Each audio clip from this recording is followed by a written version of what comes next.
ஒரு கருவறைக்குள்ள 2 சிவன் இருக்காங்க. 2 சிவனுக்குமே 2 சிறப்பான விஷயம் இங்க சொல்லப்படுது. நீங்களே கேளுங்க. சுவாமி லிங்கம் சுயம்பு லிங்கம். மேல பார்க்கறதுக்கு கவச்சம் மாதிரி தெரியும், கவச்சம் கிடையாது. அந்த லிங்கம் வந்து கல்லா மண்ணா உலோகமா கட்டையா எந்த பொருளால இருக்குன்னு தெரியல. சுவாமி பஞ்சபூதங்களோட சேர்க்க. ஒரு நாள் இருந்து பார்த்தோம்னா 5 வர்ணத்தையும் நல்லா பிரத்யட்சமா பார்க்கலாம். காலம்பரை 6லேருந்து 8:30 வரைக்கும் தாமிரமும், 8:30லேருந்து 10:30 வரைக்கும் இளஞ்சிவப்பும், 10:30லேருந்து 1:10 உருக்கிய தங்கமும், 1:10லேருந்து 3:30 நவரத்ன பச்சை மரகத பச்சை, 3:00லேருந்து 6 இஷ்டகாமியம். இந்த வர்ணத்தை ஒரு நாள் இருந்து பார்த்தா 5 வர்ணத்தையும் பார்க்கலாம். அதிசயிக்க திருமேனி. சுவாமி வந்து சுயம்பு பஞ்சபூதங்களோட கலவை, எந்த பொருளால் ஆயிருக்குன்னு யாராலையும் கண்டுபிடிக்க முடியாத ஒரு திருமேனி. அதே மாதிரி சிவபெருமானுக்கு பக்கத்துலேயே அகஸ்தியர், ஒரே ஆவடியாரில் 2 லிங்கம் இருக்கிறது இந்த உலகத்தில் இங்கே மட்டும்தான்.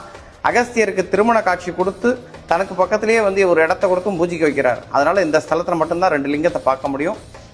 இப்படி ஒரு சிவன் நம்ம திருவாரூர் மாவட்டம் வலகிமான் வட்டத்துல நல்லூருங்கிற கிராமத்துல அமைஞ்சிருக்கு. எல்லாருக்கும் ஷேர் பண்ணி தெரிய வைங்க.